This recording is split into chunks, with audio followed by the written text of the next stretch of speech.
My next guest I had the privilege to sit down with is a recorded artist, activist, and influencer. Within this episode, we discuss Black trans joy. We discuss their life and their beautiful coming out story. We also discuss their music and career, how they include their intersectionalities within their career, and their goal to reach 1,000 followers. I hope that you enjoy this episode.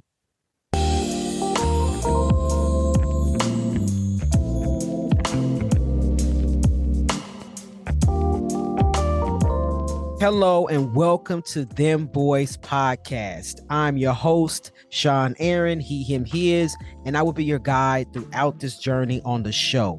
This show is a platform where trans men of color voices will be amplified as we share our stories. Trans men of color are not monolithic. What that means is our journeys are not the same. We come from different backgrounds. We have different stories, family relations, chosen family, and most of all, we have different transition journeys. Visibility equals possibility. I like to say that all the time.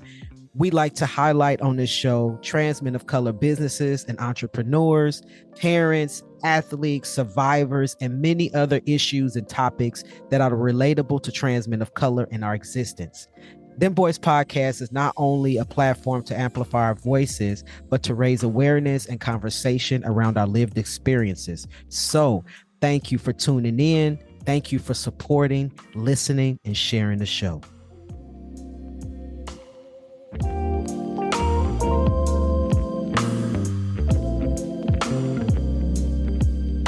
Welcome to Dem Bois Podcast. I'm your host, Sean Aaron, he, him, his. My next guest is a Black trans recording artist, activist, and influencer who embodies Black trans joy. They were also featured in our bi-weekly newsletter on February 21st, 2024, and also a small snippet of their new video at the time, Proud Boy. If you haven't signed up for our bi-weekly newsletter, go ahead and click the link in the description of this episode and you will be able to sign up. So welcome to the show. What's good, y'all? What's good? It's Q. Yeah, go ahead and introduce yourself, pronouns, and all of that good stuff. Sweet. Yes, of course. What's up, everybody? Name is Q, he, him, pronouns. Your boy is from Chicago, Illinois, currently living on the East Coast, enjoying my time. Can't wait for the summer to come, actually. Again, like great introduction. An artist, activist, influencer. You can catch me on socials at Q Music. I love to interact and meet community there. Nice, beautiful. Chicago. What's the weather like today? Oh, cold. It's cold. What's cold? I'm currently on the East Coast right now, so it's 40 degrees outside today. Oh, hell no. Hey, it's 40 degrees outside and they're like, oh, it's warming up. And I'm like, I don't feel it. I don't see it in the future. It's yes. I'm from the Bay Area, and if it hits 70, we like, ooh, it's cold. So I can't imagine 40. That's not my kind of weather right there. Every time I go to LA, I'm like, I need to get here.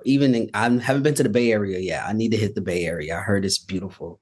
And so I'm so excited to kind of extend my travels in the California area. But man, every time I'm in the Cali area, the warm weather, I'm just like, why do I live in the cold? Yeah, why do you live in the cold? Are you originally from Chicago? Is that like your home Yeah, place? Yeah, that's my home base. So okay. I guess one can say I'm used to the cold. That's what they say all the time. They like, man, you complain about the cold so much, but you're from Chicago. Why and I'm like, I know what cold feel like and I don't like it, So yeah, from Chicago, born and raised, had an amazing time there. So Nice. I've never actually, I did a layover in Chicago once and it was cold as hell. And so it was cold that I bought a second hoodie in the airport and I didn't even leave the airport. I was just doing the transfer and I was like, it was too cold at the terminal. It was like that jet bridge breeze that come in Chicago to get be like, okay, yeah, it's cold out here. Yeah, I was like, oh, hell no, I'm not going to be able to do this. I need another hoodie. And you didn't even leave the airport. That's funny. Yeah, I bought a hoodie that said Chicago. So I was like, oh, well, I've been to Chicago. Okay, so, if you've been to our airport too, you remember what airport you flew into? No, I don't remember exactly. Was it super big or was it small? It was big. Okay, O'Hare. Yeah, I was like, okay. Yeah, O'Hare. Yeah. Then, yeah, you had a taste of Chicago at O'Hare for sure. Okay.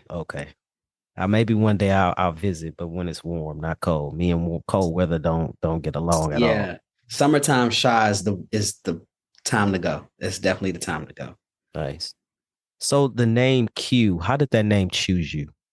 Oh, that's a beautiful question. How did that name choose me? Ironic, funny story. So, a little bit about me, a little bit more. I went to a college preparatory boarding school in Indiana. And that's where I really started to explore myself, my sexuality. I was like away from home, I'm like, okay, I'm on my own. At 14 years old, I can do this. Like I'm out here. Um, and my birth name really didn't stick with me. I never really liked it. And so my ninth grade biology teacher was actually like doing roll call on the first day, and they were like, let me know what you want to be called. That was the first time I ever had that experience too, And so as they were going down the list, they got to my name and they stopped. And before they can even go anywhere, I was like, yeah, I don't know. And so the Q was capitalized in my birth name. And so they were like, why don't I just call you Q? And I was like, I don't know. I don't know about that.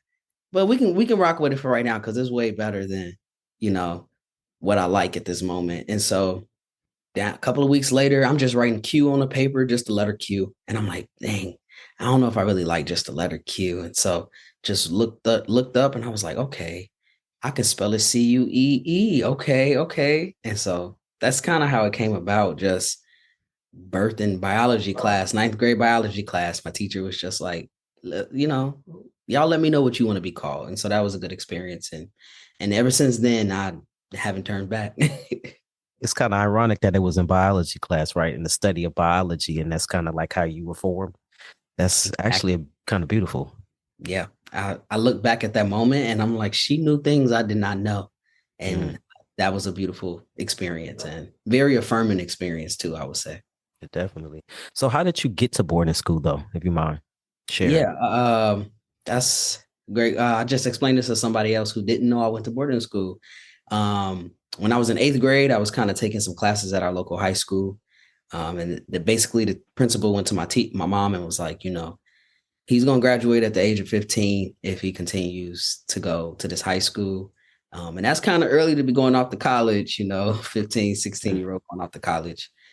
So we have these other options if you want to look into them. And so we looked into a few like college prep board high schools that were boarding schools essentially. And so I kind of was like, yeah, let me go do something different. Let me go try this out. And so I went to go visit, had to take a little test to get into them. Campus was beautiful. It was away from home. And again, I was like a kid at home just wanting to get out. I'm a Sagittarius, so I love to travel. I'm like out there, I love to be out, and it was different. And so I had the honor to kind of check out this different experience, which was real cool. I met a lot of people from around the world. So if you were scheduled to graduate at 15, so when you go to the boarding school, does that delay your graduation date at a later age, or how does that work? No, the school was intense. It was like an intensive school. And so when I got there, we were taking like biology, like the regular biology, chemistry, but like humanities. We were on, it was kind of like college rigorous schedule. And so it was just different courses, different rhetoric. And so I was able to kind of get challenged in ways that I wasn't being challenged in my local high school at the time. And so I graduated on time or in the right time frame. That's nice. Do you feel like it added to your life? Absolutely. Yeah. I think that played a big role in my coming out. It's where I came out. I remember right outside my ninth grade humanities class, like, emailing my mom, I think I'm queer, like, I don't know what that looks like or what that is, but I'm meeting people on campus that look like me, talk like me, got the feels like me. And I'm experiencing a lot of different things. And so it was this place that really was open too, I wanted to play football. They were like, okay, yeah, you just try out, and that wasn't the same experience I was having at my local high school either. And so, especially for it to be Indiana, you would think that place would be mad different, and it wasn't. It was a very affirming place. And so I was able to really explore myself a lot at a very young age. And so it really, I think it played a lot into who I became. And I hold a lot of that. Met a lot of dope people. My roommate actually was from Orange County, California. I remember coming out to them at the time and they were like, what? And now 10 years later, we're both trans men just out here living our lives. So, it's kind of like, okay, yeah. Thank you for sharing that, because I think I mean, I didn't even know about boarding schools. I think I just had a bias of like, well, I guess what I see on TV, right? You think, oh, a child is bad, we're gonna ship them off to boarding school, right? Yeah. That, and so thank you for like clearing that up. It's like it's also can be for like gifted and children that are more excelled in their studies to go off somewhere else and to have that experience. I had no idea. So Yeah, thank you for sharing that. we didn't either until the principal brought it up to us and was just because my mom said the same thing, like, Hmm. the society look at boarding school as, this way you send bad, quote unquote, bad kids or something like that. And that wasn't the case there. That wasn't the case. I'm so glad you had that experience. And so Yeah, I feel like that good experience is what spills off into you of contributing to the world and the community in the ways that you do. that's exactly where I got it from. That's Mm. exactly, yeah, kind of ingrained in us. And so again, like I said, that experience alone really helped me be able to talk to so many different people too around the world, like to have that gift and to be like, I can, sit in so many different rooms and be with so many different people. And I look at that as an honor in some ways, and sometimes I don't. But that school really helped me out. So you said that you sent the email to your mother and was Yeah. like, "Hey, mom, I think I'm queer." How did your mom receive that email? She was like, wait, what? That was her first reaction. Like, where did this come from? We were just talking about something totally off the wall. And I'm like, just the bottom of my heart. And so she was like, let's just have a conversation about this. Let's talk about it. It was not ill intent. My mother has always been very supportive. I would just say she just never really understood a lot of things from the beginning. And she was like, you could have called me, it was like in that sense, but I couldn't bring the words out of my mouth at the time to have a phone conversation. But I felt like email, I could really get it out. A paper trail, I'm just like, I think this experience, this is the only way that I can come out and come about to you. And so she honored that. I remember going home for winter break after that. And we did have a lot of conversations. She just wanted to make sure it wasn't like out of the ballpark. She was like, you never talked about this 8th grade, 7th grade, 6th grade. And I was like, I knew. I just didn't know how to come and tell y'all. I didn't know what the words were, the language.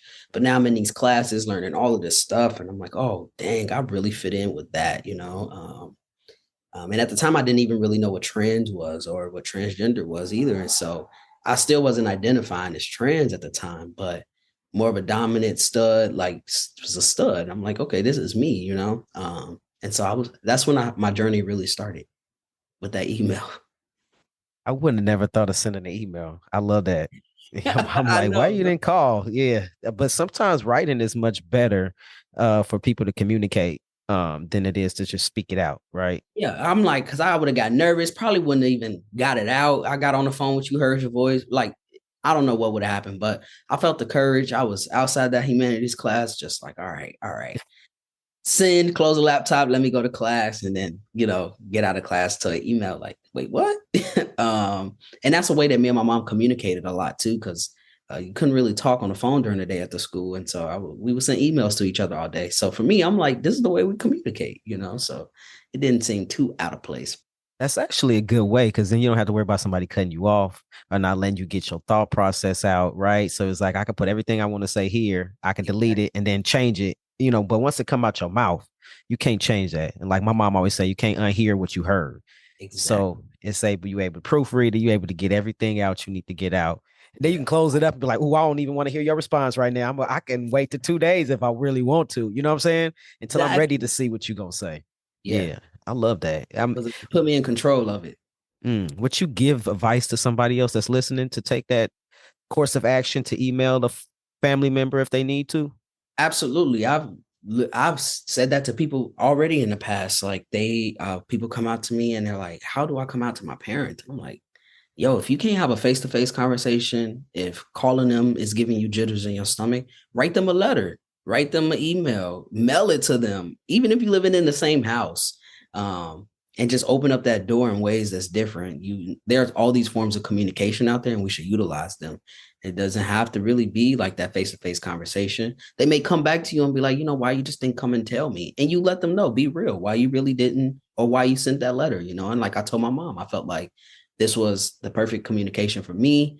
It's the best way I was able to get all my thoughts out, like, and really explain to you, and open up the door for me to really be like, okay, now I can talk to you about this on the phone, and let's get into it. So Love that. And then just to think like that was not emails, but writing a letter was the way people communicated in the past anyway, right? Because we couldn't just be like, oh, I'm gonna see you on Instagram, or oh, I'm gonna pick up the phone and call you. Now you had to write a letter, and however weeks or months it took to get to its destination, then you had to wait for somebody to write back. You know what I mean? It's like this is a lost way of communicating. Like you don't think about how precious it is and how significant a letter is to yeah, read.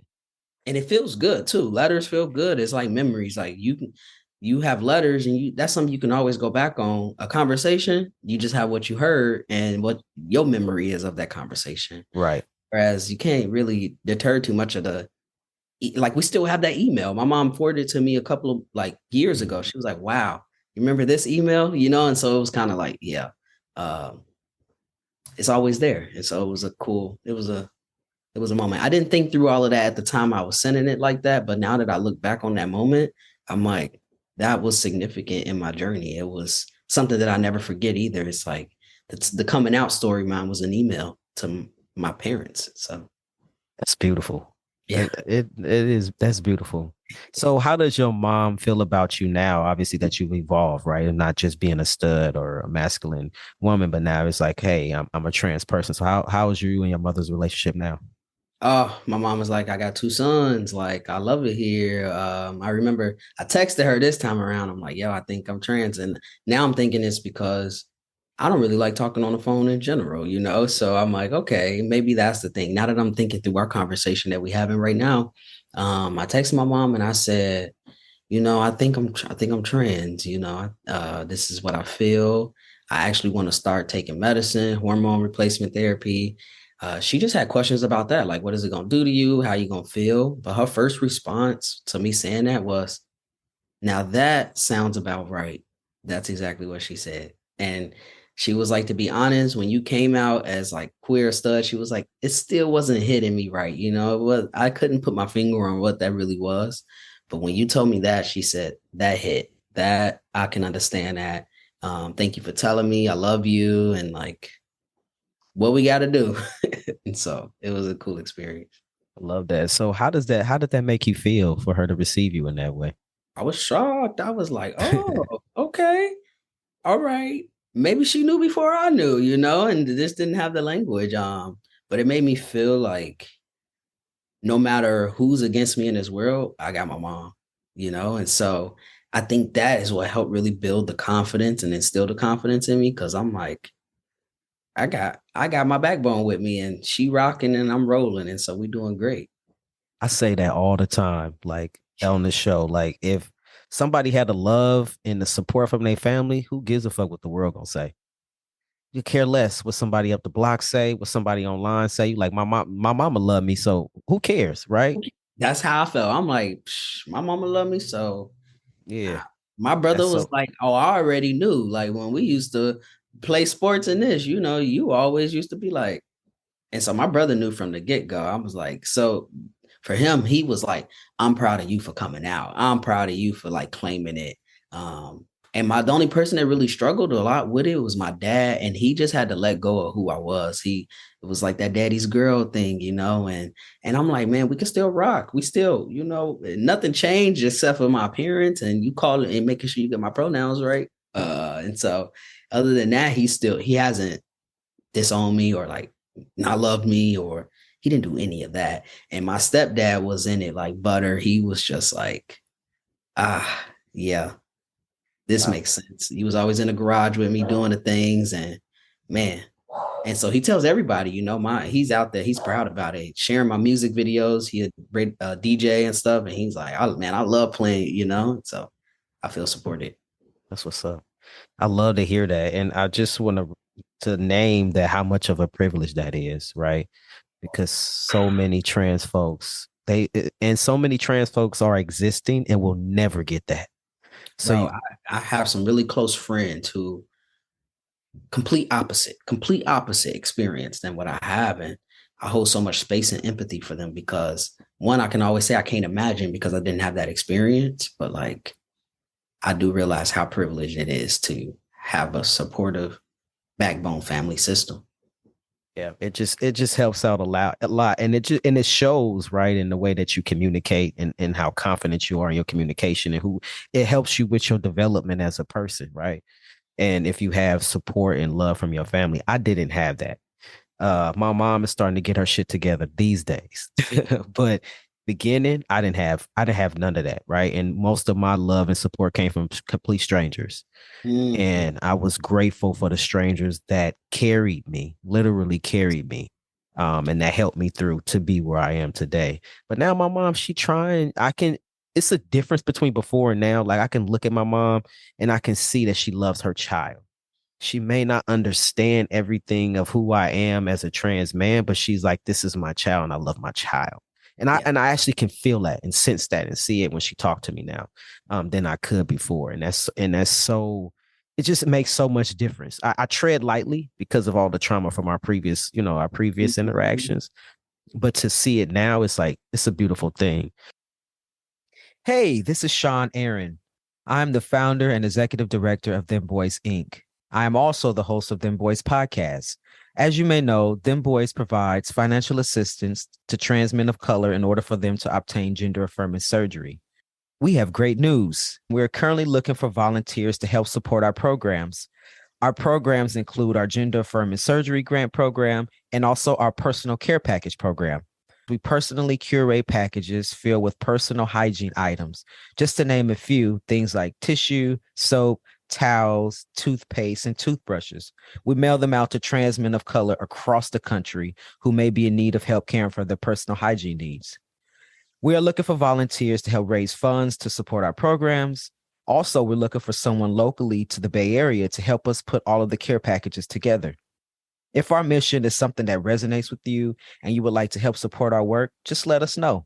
You can send an email to hello@themboys.org. That is HELLO at DEMBOIS.org. And we will get back to you with further details. Thank you for listening, and I hope you enjoy the next episode. So I want to ask you, like, do you have any what if there's a parent out there and listening and their child came to them? Maybe it didn't come from email, but maybe it came from they told them in person. Like, what would be your advice to a parent on how to love and accept their trans child? I mean, I would tell them exactly what your mom is doing. Like, that's your child, And I think about it as we have children and we can't expect them to be exactly who we want them to be. We have children to love them, to nourish them, to nurture them, and to make sure they're good citizens to this society. And as long as they can follow these guidelines, like love them, protect them, hold them. Um, my mom says that all the time. She was like, when that doctor laid you on my chest, all I said was do what you wanted to do in this world as long as it wasn't hurting nobody or hurting yourself. And as long as you're not doing those two things, we good. And so I think any parent listening to this, you're gonna struggle. I have to tell a lot of people too. I'm like, your parents might struggle. My mom was all for it, but she was not getting my pronouns right away. Right, it was hard for her to make that transition, and she would apologize right away. Sometimes she would never catch it. And I had to be like, real quick, um, but it wasn't ill intent from my parents' side. Whereas there are some people who families are ill intent that they hate it, they don't like it, and I'm like, don't put your beliefs on your kid. Like, don't do that. You have kids. Some people may not ever understand what their kids do, but I just don't wish families took that love away from them, and wish they transitioned with their kid. I say that all the time. Like, it's a transition for everybody, not just your kid. And so be in it, be in the process, transform yourself, transform your mind, and be open. When you had a kid, you were already claiming to be open and be different. Not a lot of people in this world could even have kids. And so just take that as an honor and a privilege and rock with them. I think Never it's had important. anybody say it in that way. Being a parent is a privilege. There are people out here that want children and cannot have them, and they would take any piece of a child, you know? Yeah, Yeah. and love Yeah. them. So, but yeah, being a parent is a privilege. It's an honor. And so, you bringing a human into this world, you should be wanting to do any and everything to protect that. Yeah. I always say, you raising a human being, right? And as human beings, we're not all the same.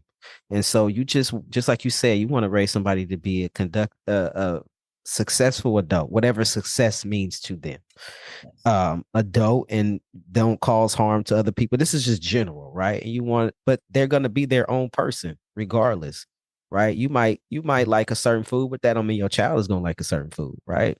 It's like they have their own journey in this world. This universe has something carved out for them to do, and you just raise them and prepare them to do what it is that they're supposed to do while they're here. Yeah. So that's I just can't even imagine being a parent and just dismissing my child for any reason. Now, don't get me wrong. My son has just turned 27, and he do some silly shit, and sometimes I'm like, man, Right. I'm like, yeah, there's some stuff out there that you might be like, come on now. But like, yeah. But at the end of the day, I'm not gonna just be like, "You're not my kid. Fuck you. Get out my." I don't see it, right? And my father was never in my life. And when I came out, I don't know who told him that I was transitioning, but he called me up, and I was just reflecting on this a couple of days ago. And he called me up and was like, "I heard you want to be a man, but you always be my little girl." Mind you, I ain't seen this man maybe I could count how many times I've seen him face to face in my life. So it's like I told him straight up, listen, you wasn't here when I was in the beginning of my life. I won't say a girl, but I'm gonna say in the beginning of my life. And so as far as I'm concerned, you ain't got to be here for the rest of it. Click, okay. and I hung up. I haven't talked to that man in 10 years. I love that for you. I love that for Mm. you. And that it hurts, I bet. I don't know, it's not my experience, but to be able to be boundaried in that way, and to choose you is big. That was choosing you in that moment. And I think I respect that. Thank you. I appreciate that. And recently I've been thinking about him too. I'm like, is this man alive? Is he dead? I mean, I can't say that I don't care, but I just want to know, right? This other person that contributed to my existence, is he still around? And it's like, yeah. Anyway, that's a whole nother episode, whole nother whole Like, yeah, nother we can just topic. hop on the phone and talk about that too. Yeah, for sure. I want to ask you, what age do you think that, because you say your mom said, oh, you in fifth grade, sixth grade, you didn't talk about this. What age do you think that you became aware of who you were in your body? Ooh. Hey, if I'm being real honest, I think like first grade, first, Mm, second grade. I'm like, I don't even think I said this out loud ever before, but it's like I'm going to what I was in. I'm trying to really remember the grade. Maybe second, third grade. For sure, fourth grade. But you used to play school, you used to play house, you used to play all those things with your friends and your siblings or whatever. And my siblings pointed this out, and my cousins, they were all like, bro, you always chose a guy name. You always like, I am the male teacher. I am your brother in this game. I am the football player. I am this. And I think that was just me being like, this is what I actually feel like. And in those moments of those games, I was able to live those moments. And I used to have so much fun playing those. I used to be like, why am I so excited to be like, my sister is like, stepsister's like, I'm gonna be the teacher. And I'm like, okay, well, I am the male student, y'all could be whoever y'all want to be, but this is who I am. Like, and they used to get it right, and they used to just feel so good. And I used to do that when I was younger. And so now I look back and I'm like, I was actually living through that as a little youngin. Like, I felt that. I remember going with my dad when I was younger, and he couldn't take me to the women's restroom. He didn't want me going in there by myself. It was my first time in the men's restroom with him. And I went in there and I'm like, wow, a urinal. Like, this is where I want to go to the bathroom. This is where I want to be. I don't want to go in that women's bathroom. I used to feel so awkward in there. All the years I used it, I'm like, I do not belong in this bathroom. Like, this is not for me. Like, And I used to sneak in the men's bathroom when my parents was, I'm gonna go use it in the men's bathroom. It's so dangerous, right? But not knowing as a little kid that how dangerous that could have been.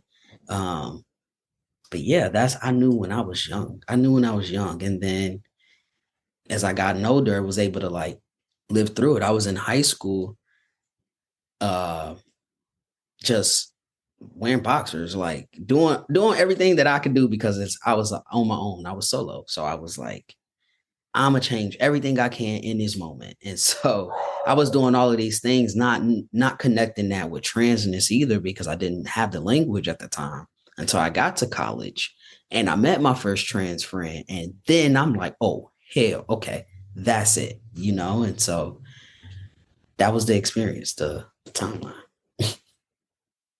I want to ask you a question about because we're currently, because when we record this episode, it comes out at a much later day, right? So we're currently in March of 2024. And so within the last couple of days, I'm gonna reflect first what you said. You said you went into the men's restroom when you were little, when you were younger. Yes. And so you said it could have, not knowing at that age, it could be dangerous. So just a few days ago, there was a woman who recorded a man. Well, let me go back. A trans woman, identified trans woman in the locker room at Planet Fitness. In her video, she said man. So that's why I said man. Yeah. So we're adults now, right? So you just reflected and saying it could have been dangerous for you. In what ways do you feel like it would have been dangerous for you as a child? But connecting it to now with situations going on currently with safety in the restroom. I know that's loaded. I got faith in you to put this together. I'm sitting here figuring it out. I think it was the fact that they saw this woman in the men's restroom and you just don't belong here. And I think more dangerous on the end of like just being excluded or not even outed at the time because no one knew what that was. I wouldn't say no one knew what that was. I didn't know what that would have been at the time of being outed. But I think just being seen in a space that wasn't meant for me, quote unquote, would have just led to so many, like getting in trouble. Like I can just see getting in trouble. Like you are not supposed to be in there. This is for men only. And then my little self would have been like, what the heck? Like, but I feel like I belong in here. You can't tell. This is a bathroom. We should just be using a bathroom. That was my whole notion. It was like, why is this a thing? And so referring to the Planet Fitness, like, I think too, people would have been taking pictures. People would have just made a big thing out of it. And I would have gotten a lot of trouble. I saw the video when I woke up this morning. And so obviously, for one, the first violation for me is regardless of who in the restroom or locker room, you should not be taking pictures and video on somebody. Exactly. That's inappropriate, and it invades people's privacy when they expect a level of privacy. That's the first thing. And so when I'm thinking of you saying dangerous, I thought that maybe you meant like sexually dangerous. And so one of my comments to the person that I was texting was, we always think of perversion. Just because a trans woman is in the labeled women's restroom does not mean there is a danger to any woman in there. And it's a misconception that trans women go in the restroom or locker room that are designated for women to cause harm to people in there. And people are forgetting that cisgender women cause harm to other women as well. Exactly. So I wanted to clarify what you meant when you meant dangerous, but you meant just like, oh, I was going to get in trouble if people found out. I just was there with it at the time. But that you bring up great points, right? It's like, for me, I have these conversations with people online who will comment and I'm like, a pervert is going to be a pervert regardless of how they show up in this world. So if that trans woman is going to be a perp, that's because that's what they are, just as a cis person. If that trans woman is going to be dangerous as they are, then that's just what a cis person has the same capability of doing that. And I'm like, and if anything, we should be excluding perverts from the bathrooms. Like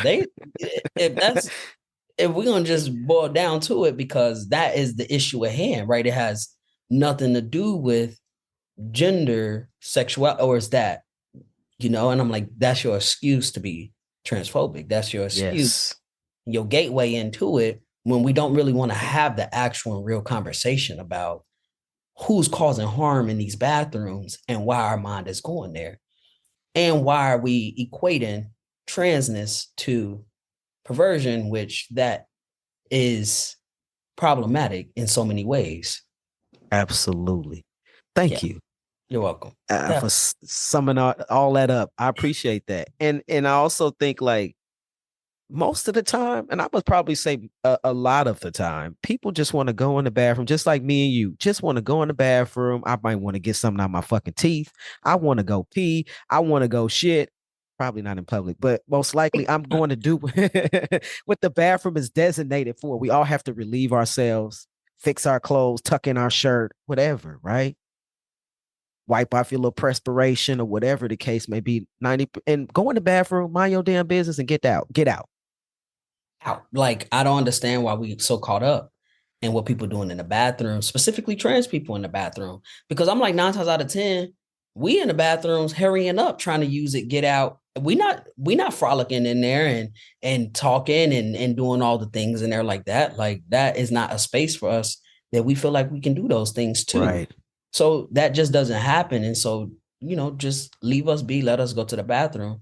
And then I always ask people too, you see me online, I don't think your mom, your sister, your aunt would love to see me in a women's restroom the way I am right now. And so y'all need to pick and choose this conversation, but you can't. It's so fluid. And that's why this bathroom conversation is so blah. Yeah. It's so, it makes me kind of like, yeah. I've had some yeah, throughout my transition, I've had the worst experiences in restrooms. And it's crazy because I've traveled to other countries and I'm like, why in the US do we not have our bathrooms like this? Where you just walk in the bathroom and they're all just one individual room. You don't have a crack in between the door. There's no crack at the top or the bottom. You just close the door and you're in this little space with the toilet by your damn self. You don't know who in the next place because it's a wall. Here, you can peek through the side. You can see people in the bathroom. You can see people's feet. Like, or you go in some men's restrooms, there's no doors on the oh my goodness, on the stalls. Yes. And I'm like, for all the men with all the energy, y'all need to worry more about cleaning these bathrooms and keeping them clean rather than who going in and out of them. Like, absolutely. Yeah. Absolutely. There, right? Yeah. I went in a bar one time and I had to, and they've messed their money because I had to pee so bad after my drinks. I was like, oh well, I'm done then because there ain't no stall in the bathroom and you don't have no tissue and it's just all around nasty. So now I'm leaving, right? And I've gone so many times where I will hold it, like, and that's unhealthy. That's people. I talk about this online, rest in peace Next. I've been talking about that online a lot. And I have high schoolers literally in my comments or in my DMs being like, I don't use the bathroom all day. In high school, you've been there since 7:30, and you can't go to the that broke my heart. And I'm like, that's ridiculous. That is ridiculous. Like, no. That just broke my heart. Because I remember those days. And it's just, yeah, I remember that. Like, not going to the bathroom. You know how painful that is to hold it all day? And it just, it interrupts your social life because you don't want to talk. You don't want to hang out because you so busy holding. Yeah. Why we can't just have more restrooms with no gender marker on it and just a door that's got a toilet on it and you just go in there and lock it and you the only one in there? Why we can't just have more of those? Yes, it's one queer club. I went to school in Lawrence, Kansas. I went to University of Kansas, and there's this one bar, kind of queerish bar. If it didn't start out that way, it turned out that way. And it got to the point where they took all the signs off their bathrooms and it just said toilet. You just go use a toilet. You go pick whichever one you go into, and you use it. And it was monitored just to make safety. They had, like signs outside of there. If you have a problem with this is not the place for you to be. It was kind of like they was real upfront about it. And I'm like, everybody can make a shift, like you said, and why can't we just have toilets? And why Yeah. can't there was I forgot what airport I was in where they started to switch. I know Kansas City just switched to the gender neutral restrooms too, where you walk in and it's the stalls from top to bottom and you just have the sinks outside. And I'm like, this was an easy switch, you know, like Yep. SFO has that too. San Francisco Airport. It okay, says it has the men, women on one side, and then the middle is one that says it just says all. yeah, easy. Easy. And that's like you said, the toilets are outside the stalls, but you go in there and you got all the privacy. You can put your stuff down, you can put your feet out, you know, and do Get what you gotta undressed, do in peace. you change in Yes. there, you could do everything, you know, like Yes. and Yes. so yeah, it's it's a Yeah. thing. Hey, this is Sean Aaron, the host of Dem Bois Podcast. Are you enjoying the podcast so far? Great. I'm glad that you are. Would you consider donating today to help support the continuation of this podcast? As you know, this podcast aims to serve as a platform to highlight and amplify the voices of trans men of color and share our transition stories. The podcast not only aims to amplify trans men of color voices, but it also raises awareness around our lived experiences. You would like to donate? Where can you donate? Great. I'm glad that you asked. Link in our description will take you directly to Network for Good, whom we've partnered with in order to collect donations for the podcast. Or you can visit our website. On the website, click the donate button, and from there, you are able to donate directly to the podcast. All donations are tax deductible. What does the donations go to? Oh, I'm glad that you asked. Your donation will help to support our production costs. We are working with Jasmine from Pink Lady Productions that brings you this awesome content. And also, we pay our guests an honorarium. Pay our guests an honorarium. Yes, we do. Why? Because as trans men of color, we would like to support and uplift each other and honor the time that's given out to come here and share their stories. So if you love this podcast, share and donate. See you on the next episode. Take care. So I want to pivot a little bit and talk about your music career. So you are an artist. Yeah, And I mentioned earlier that we featured you in our biweekly newsletter on February 21st, yeah, thank you. 24. And so let's talk about that a little bit. First off, how did you get into music and being a recording artist? Yeah, I was always writing poetry when I was younger. Like I was into words, into music. And my stepdad's a house DJ, and he was into the rap scene a lot. And so I was kind of around it. I was watching them do the thing. My stepbrother's also a rapper, and so we used to write at the table all the time, um, just working on music. And then as I got older, it kind of stuck. It was one of those things that stuck. You know, I played basketball, but then I stopped at the high school. I played soccer, but then I stopped at the high school. But music has always stuck. When I got in high school, I started the hip hop culture club too. I was really into it. You know, the culture of hip hop, like the music, and just providing a space for us to have rap battles and just rap and work and workshop music and trade music. And then when I got to college, I was just like, I think I want to really get into this. I want to perform. I want to perform. I want to do that. And so I started doing some like open mic stuff around Lawrence, Kansas. Lawrence is a huge music town too. So it was a cool place to kind of get started with my music. And I remember having my first open mic, and one of the local journalists came up and they were like, how long have you been doing this? And I'm like, this is my first show. And they was like, you shouldn't stop. And so from there, I was like, okay, like maybe I should like actually try to do this and like get in the studio and like record some good music. And it's a release. It feels good. I'm able to like uh, really tap into my creative abilities. And it's totally different than me inside of the classroom too, right? I think a lot of people know me as Q, the one who likes to like do math. I love math. And so it's so different than math. I'm able to like tap in, be a creative human. And it feels good. And so I started doing that. I got in grad school and I was like, I think I want to be a rapper. My mom was like, you spent all this time in school, you did all this stuff. boy, you better graduate, And I'm like, no, don't worry, don't worry. I'm gonna finish school and I'm gonna be the rapper that has a master's degree. That was my whole little thing when I first started, right? My first little EP was Master's Cap. It was graduating and it was all about my experiences at college and in school and how I'm like transitioning out of this and trying to claim my way in the industry. And it felt good. And I was getting a lot of good feedback from it. I was having fun. I'm still having fun. I'm not going to say was. Um, and then I was out of college. I worked for like 2 years in higher ed. And I was like, this is not it. I'm not made for this.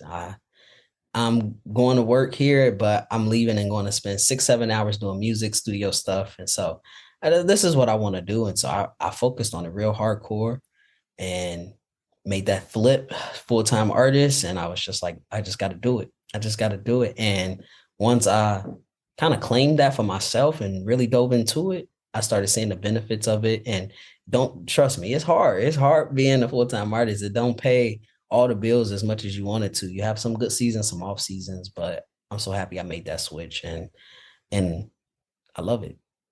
So did you take your mom's advice? Boy, did you finish school? I definitely did. Yeah. Okay. I definitely finished school. I graduated. I was coming to them with like a semester left of grad school. And I'm like, man, I'm about to drop out. I'm done. Like my advisors were like, but no, you not, my mom, no, you about to finish. And so what they did though for me was I took the music business class my last semester of grad school. I did a grad school course. We really dove into the business side of music. And I said, I really do like this stuff. This is what I want to do. Like, and then I started signing up for conferences. So I really took I would say like the educational higher ed route of music, really learning the background to it. And I really got into that and just knew that, okay, I already know how to write music, make good music. I just need to know that there's a business behind this. And so I put those two together and I was like, okay, let's do it. And so once I graduated, I made that jump and so glad I did that leap of faith. Yeah, I'm glad you did too. You can do something that you enjoy. It's different from getting your education. You're like, oh, I got my education. Now I got to go sit at this desk for 8 hours a day in a career that I really don't enjoy.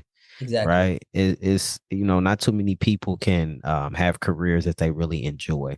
Yeah. So I'm proud of you for doing and following your heart.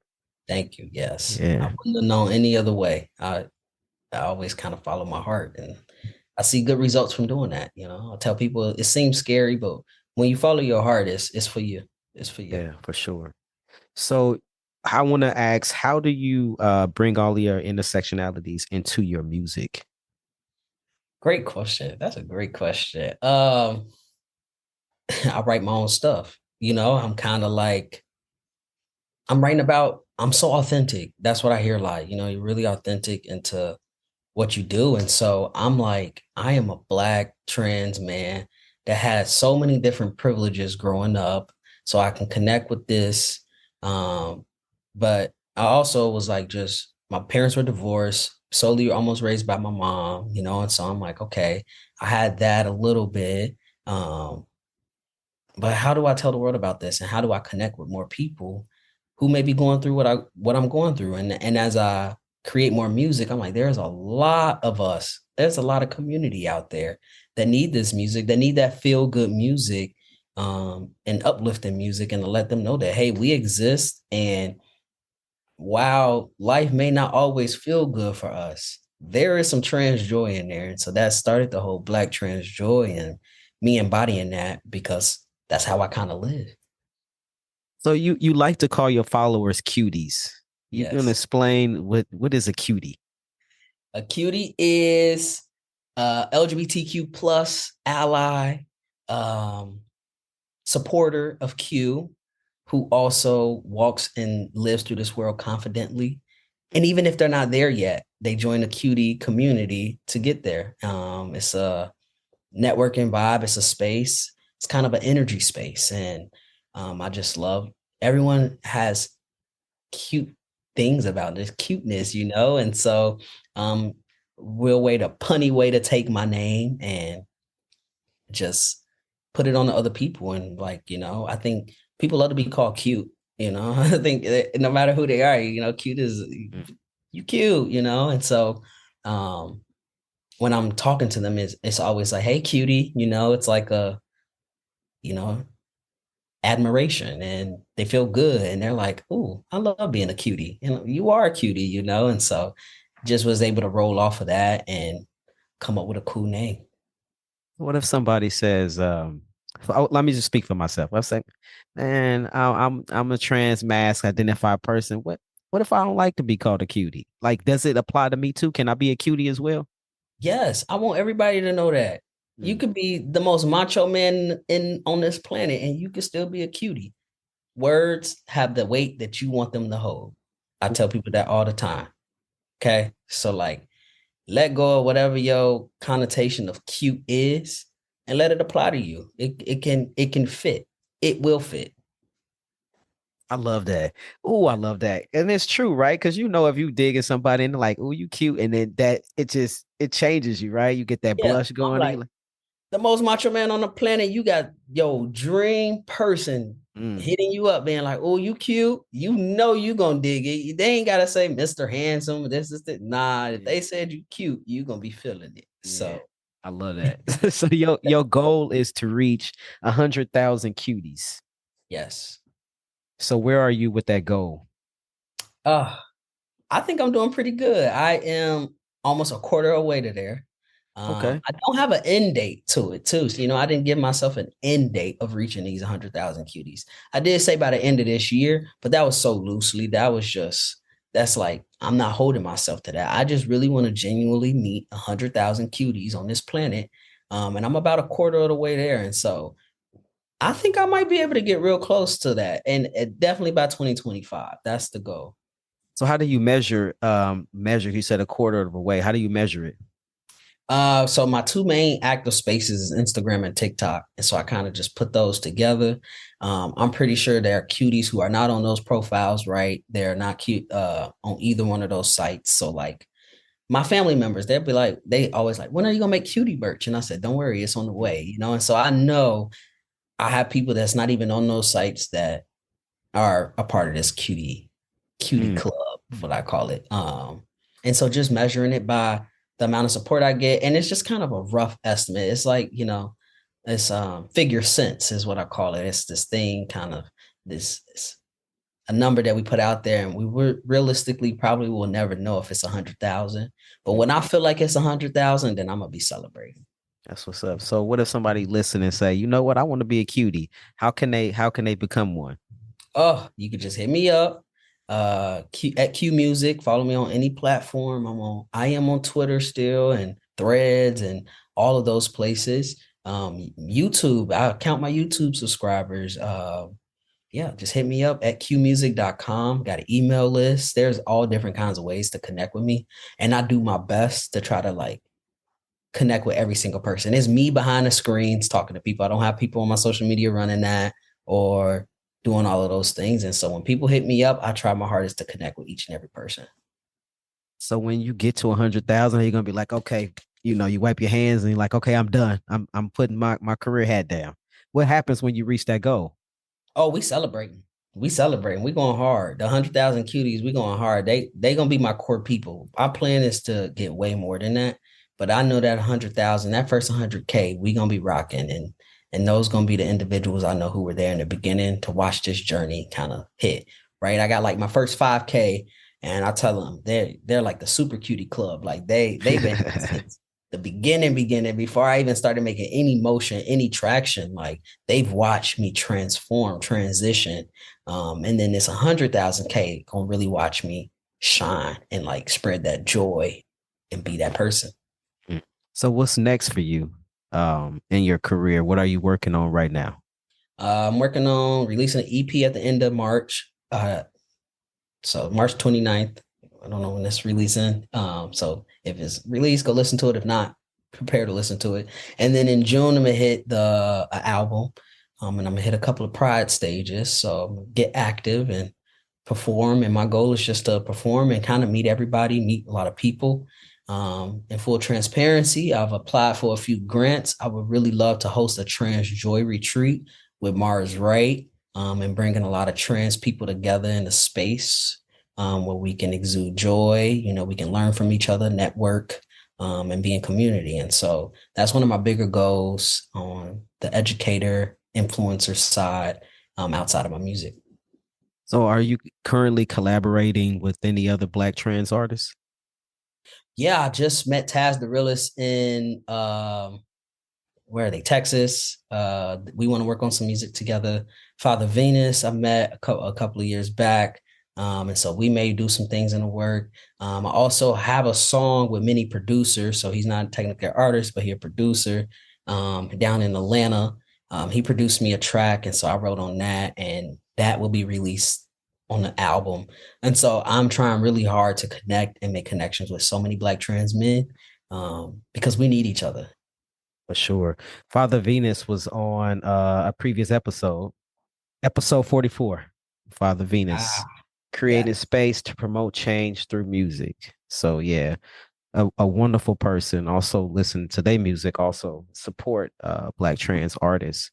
So do you know what the retreat is going to be? Like, do you have an idea of like when or where, of like how many participants you want to hold the retreat for? So I dream about it every day. I want it to Mm, be in the fall. So hopefully, not when it's too cold, not when it's too hot, but perfect weather. Hoodie weather is my favorite. So I'm yes. thinking like September. Yes, September. I got mine on too. September, October. I want it to be accessible for a lot of people. And so the question that I have in mind is, do I host a smaller retreat in each region where people have more accessibility to come to it, or do I help people with airfare and have them all come to one space and we do one big one in a place? I've had a few places hit me up and said we'd be glad to host you all, like let me know. So that wouldn't be the issue. So I'm thinking so far September, October, really praying that these funds come through so that I can really make it happen. I think I'm still gonna do it regardless. And Mm, just community to kind of pull it together.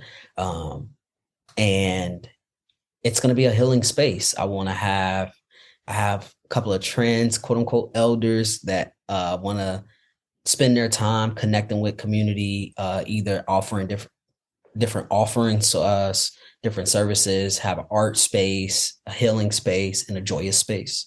And so whatever that looks like, it ended out with a little party, little shindig party. And I'm thinking like a little weekend retreat.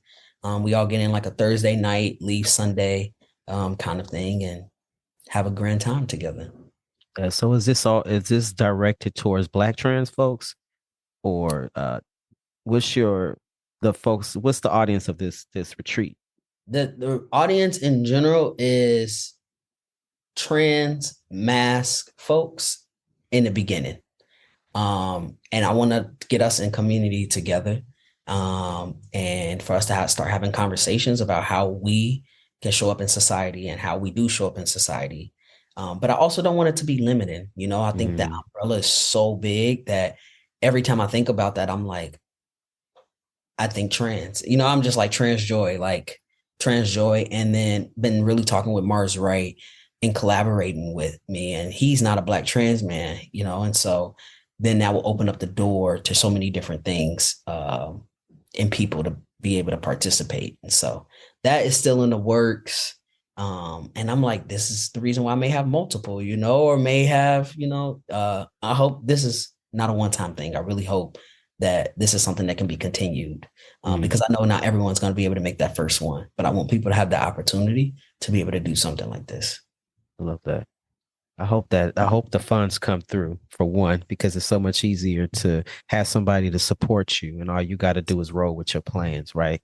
Yep. And not have to raise funds and do that and Do yeah. host an event. So I hope that comes through for you. If there's any way that we can support you, Yes. let us know. I'm definitely going to invite y'all out to it. So there's some key people that I'm gonna connect with. Once I get that go, I'm gonna be in go time. So Yes, love that. yeah, I would definitely love to have you out, and maybe we can host a live podcast in a moment. Do something dope.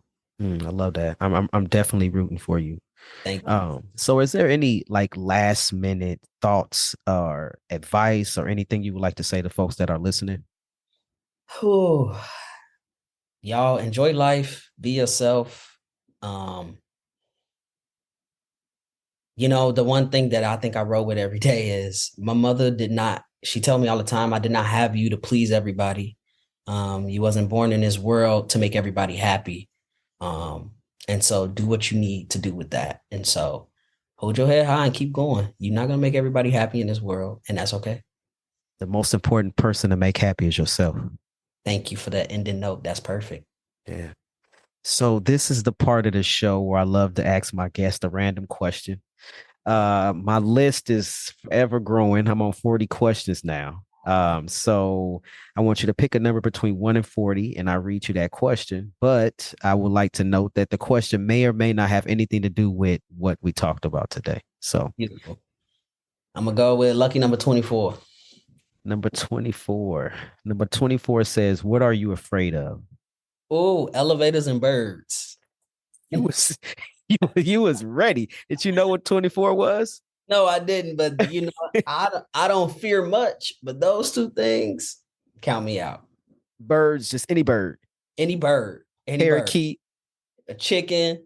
A parakeet. The little brown birds that be outside. Any bird. Do you eat birds?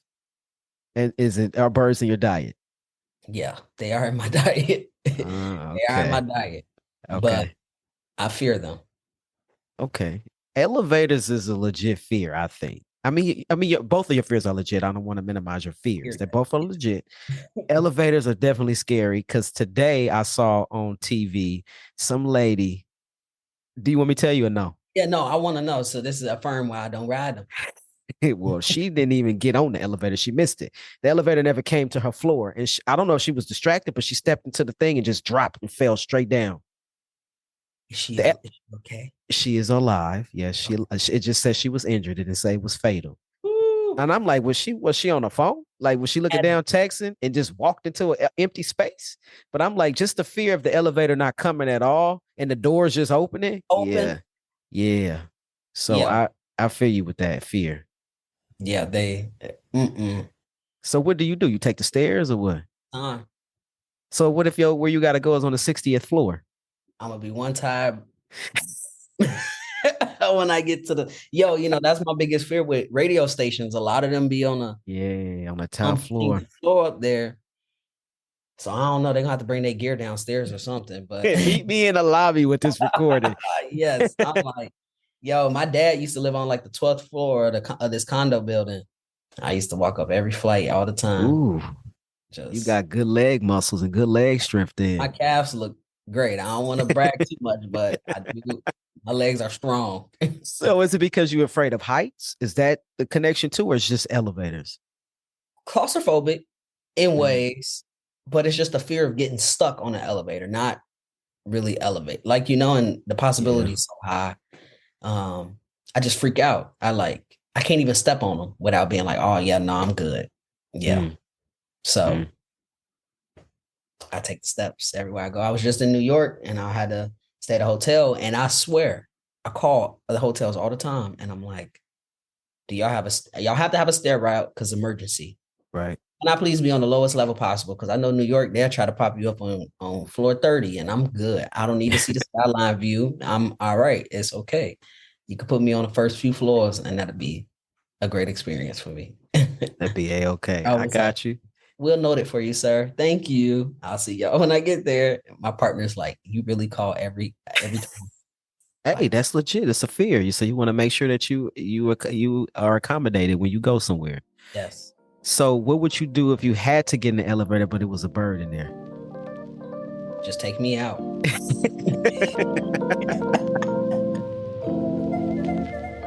So we have reached the end of this episode. I want to say thank you for listening to Dem Bois Podcast. Once again, I'm your host, Sean Aaron, he, him, his. Be sure to visit our website at dembois.org. That is DEMBOIS.org. If you would like to connect with us, be sure to follow us on Instagram or Facebook. If you think you would be a great guest on the show, or if you know somebody you think would be a great guest on the show, there's multiple ways to request to be a guest on the show. First is you can go visit our Instagram page, click the link in our bio, and from there you'll be able to request to be a guest on the show.